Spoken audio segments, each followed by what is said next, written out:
So, hello viewers. So, today we are connecting with Nitin sir. And let me tell you, he has cleared his enrolled agent part 1. And by profession, he's a company secretary. And at the same time, he's an insolvency professional and registered valuer too. So, first of all, congratulations to you. Thank you ji मेरा पहला question तो ये होने वाला है, कितना difficult था when it comes to managing your personal and professional life and maintaining study at the same time?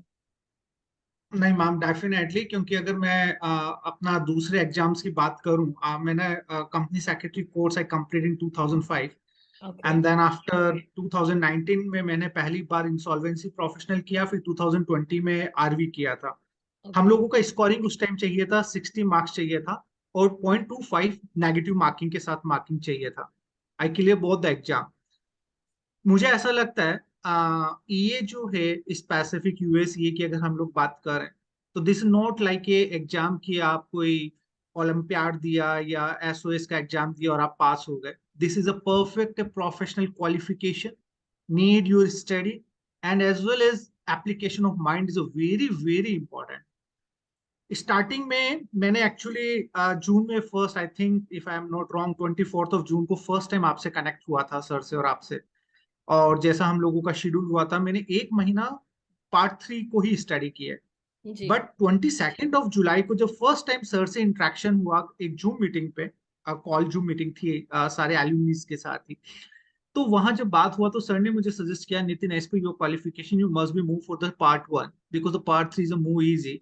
And मुझे एक्चुअली शेड्यूल भी नहीं मिला था और शेड्यूल मेरा फर्स्ट जो शेड्यूल था 14 अक्टूबर यस्टरडे था। तो उस टाइम मैंने मैकअप किया और वापस से मैंने अपना स्टडी स्टार्ट किया। तो मुझे लगा कि शायद मैंने एक महीना लॉस कर दिया, अब वापस स्टडी करना है। बहुत सारी चीजों को मिस किया। हम लोगों का ऑडिट टाइम अलग था, इनकम टैक्स के रिटर्न्स अलग थे, कंपनी सेक्रेटरी का हमारा बोर्ड मीटिंग्स का मीटिंग्स अलग था। But with all the support of my staff I did it.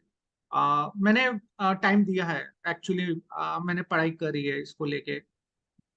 So when it comes to number of hours which are supposed to be devoted on a daily basis for the preparation of enrolled agent course, so how many number of hours they are really suffice to clear this exam?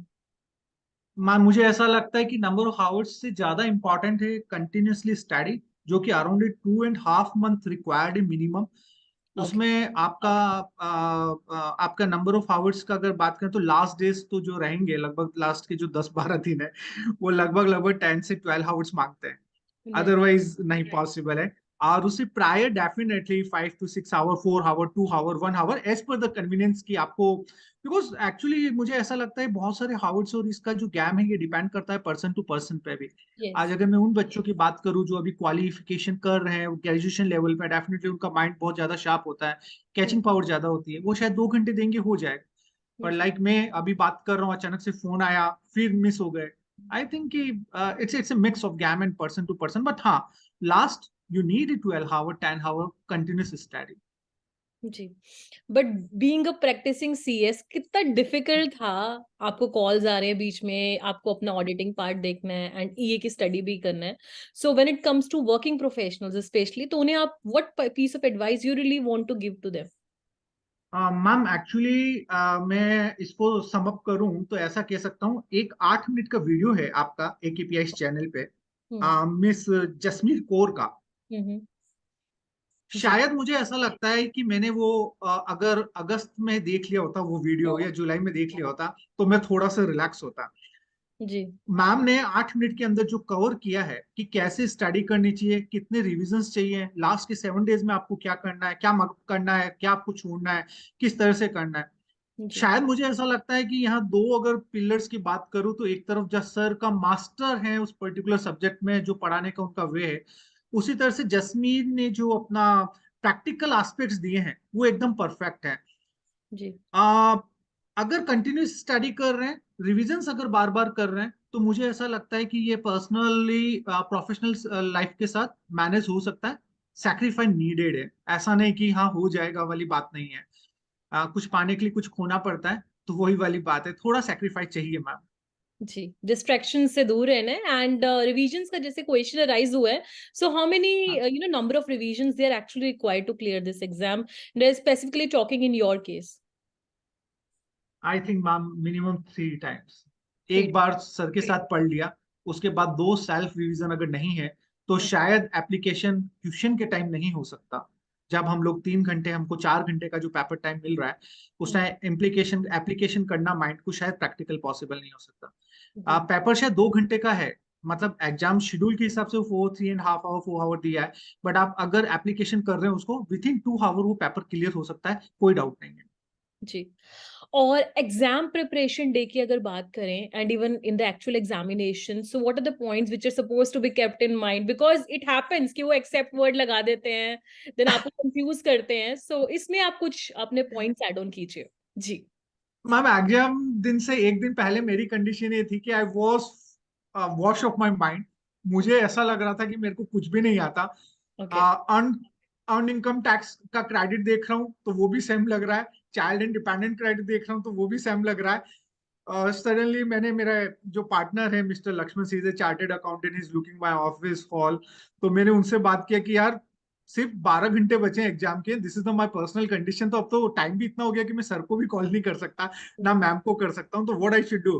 तो he told कि नितिन, आपको you know that you have complete your preparation, तो अब आप आराम से सो जाओ, उसके बाद अर्ली मॉर्निंग उठ के आप देख लेना।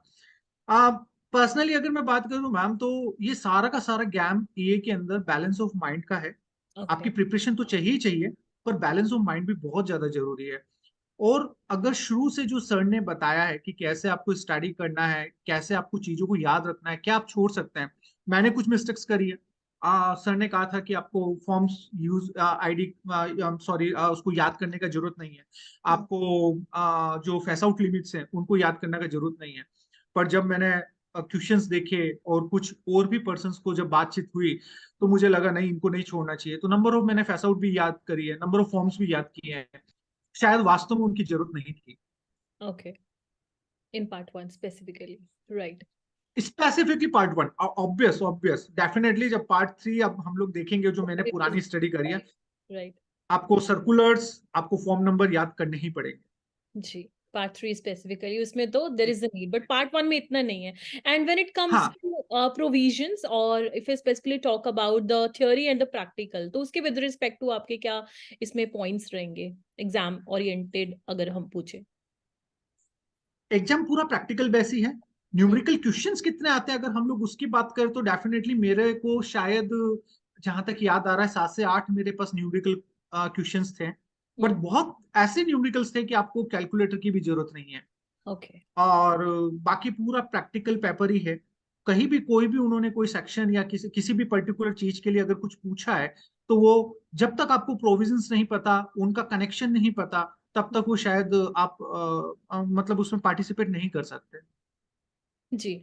सो टाइम टू टाइम, जैसे अगर हम कॉन्वर्सेशन की बात करें अपने इंस्टीट्यूट में, so just to give you piece of advice कि आगे कैसे अपना रिदम मेंटेन करना है, कैसे डिसिप्लिन रखना है, तो उसके विद रिस्पेक्ट टू एकेपीएस इंस्टीट्यूट का और हमारी फैकल्टी के टीम मेंबर्स का कितना इंटीग्रल और इम्पोर्टेंट रोल रहा है? मैम रोल तो मैंने बताया कि it's 100%, because doesn't matter, I'm a professional having a 4 or 5 degrees, but in respect of EA, in respect of specifically for the US course, we all are illiteral.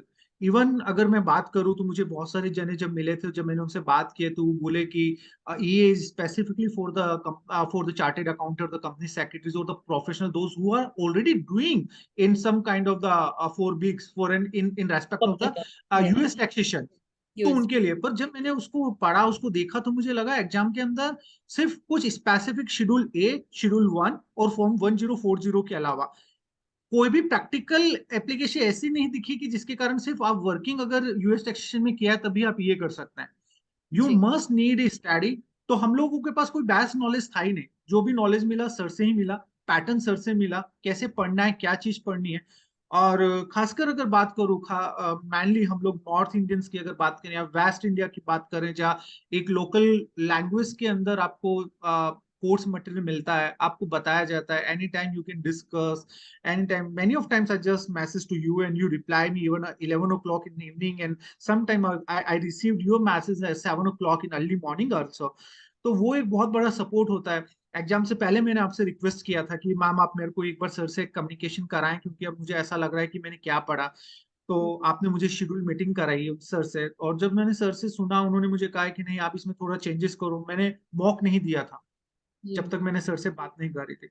तो ma'am you can't believe कि sir के कहने पे मैंने mock start किया है। मेरा actually I am also the member of audit standard board of ICSI, तो मेरा हमारा मीटिंग था। तो सर ने मुझे कहा नितिन आप एक काम करो, सबसे पहले आप मॉक दो 20 तारीख को। जी 20 को मेरे लिए पॉसिबल नहीं था, मैंने 21 को मॉक दिया। Can you believe it ma'am, 10 question participate करने के बाद मुझे उसको बंद करना पड़ा। मैं इतना ज्यादा परेशान हो गया कि मुझे कुछ नहीं आता। आई गोट 3%, बिकॉज 10 में से 3 क्वेश्चन सही थे, और आउट ऑफ 100 मैंने 90 पार्टिसिपेट नहीं किए, तो 3% आया था। फिर मैंने वापस स्टडी करी, सेकंड मॉक जब मैंने दिया, आई आई गॉट 73% इन मॉक। तो मुझे लगा नहीं, अब वापस इसको स्टडी करना चाहिए, और देन आई डिड इट। तो आप लोगों का रोल तो बहुत बड़ा है, कोई डाउट नहीं है।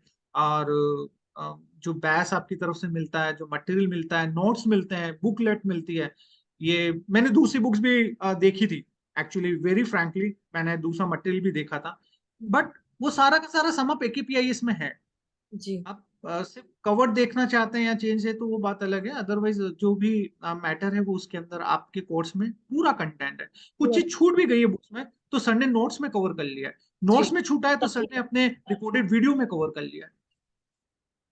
अभी अगर हम बात करें specially those persons who are running their own practice, being a chartered hmm. Accountant in practice और CS इन प्रैक्टिस, तो आप उनको क्या मैसेज कन्वे करना चाहते हैं? चाहे वो, बिकॉज ये एक मिथ है कि जो आप ये करके you are only confined to the job और सो, आप अपनी प्रैक्टिस भी यस इंटरनेशनल और ग्लोबल लेवल पे कर सकते हो, जो कि आपके यस केस में एक मोटिव है भी है, राइट?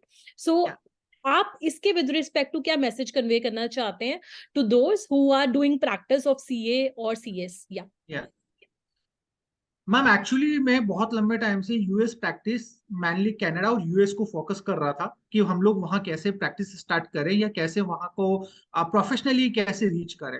मुझे कुछ इंडिया के इंस्टीट्यूट्स मिले थे जो ये बोल रहे थे कि अगर आपके पास वहाँ की कोई भी CMA या आपका CPA नहीं है या ये नहीं है, तब भी आप कुछ स्पेसिफिक जो अपना स्टैंडर्ड्स हैं, यहाँ वेबसाइट्स में नाम नहीं लूंगा, जो कि आपको जॉब अवेलेबल कराते हैं कुछ स्पेसिफिक अमाउंट के ऊपर, तो वहां से भी मेरे पास ऑफर्स थे कि आप वो अगर हमारा 65,000 में 70,000 में अगर कोर्स ज्वाइन कर लेते तो आप वहां का वर्क ले सकते हैं, इतने टाइम में आप उसको निकाल लेंगे। एक बार तो मेरा मन था कि मैं उसको जाऊं उस तरफ, बट जब मैंने सर के कुछ वीडियोस देखे हैं, आपका मैंने एक यूट्यूब पे वीडियो देखा, और जब मुझे ये के बारे में बेस्ट नॉलेज पता चला, तो सबसे बड़ा एक ही चीज लगी कि अगर हमारे पास कोई लीगल ऑथोरिटी होगी, क्योंकि मेरे पास एग्जैक्टली अभी मैंने 4 जो डिग्री बताई है, चारों में I am a signatory authority.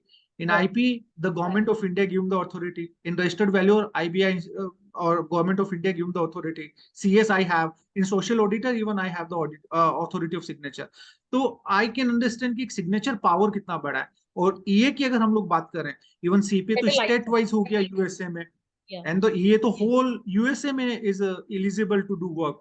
तो मैं सबको ये कहना चाहूंगा कि अगर आप लोग वास्तव में यूएस में या आप फॉरेन प्रैक्टिस करना चाहते हैं, first of all make up your mind कि आप एक अच्छे कोर्स को, एक डिग्री कोर्स को, एक सिग्नेटरी अथॉरिटी कोर्स को ज्वाइन करें, इंस्टीट्यूट को ज्वाइन करें, पहले उनका इवेल्युएशन करें कि कौन सा ऐसा इंस्टीट्यूट है जो आपको हर पल टाइम अच्छा सा दे पाएगा, और आपको एक अच्छा सा मटेरियल भी के साथ ही एक सपोर्ट भी मिल पाएगा। Not only education support, emotional support is also very very compulsory and very needed here, because India के एजुकेशन पैटर्न पे कोर्स नहीं बना जहां आप जाके और आपने मगअप किया और याद किया और जाके रट्टा मार के वो लिख दिया। It's 100% practical application of mind and nothing else. तो इसके लिए बहुत ज्यादा जरूर मुझे लगता है the professional can do it and they must do it, those who have experience, they must do it definitely। So thank you so much, Nitin, for giving your valuable feedback. So in Thank the you, end, thank I you। would like to, ask last question. So how would you rate AKPS Institute on a scale of 10? There is no any confusion in the and like a second option mind. It's a 10 out of 10. If I have option 11, then I can do it also. It's a definitely 10 out of 10. Yeah. Thank you so much for, Thank you. giving feedback. Thank you. Thank you. Thank you.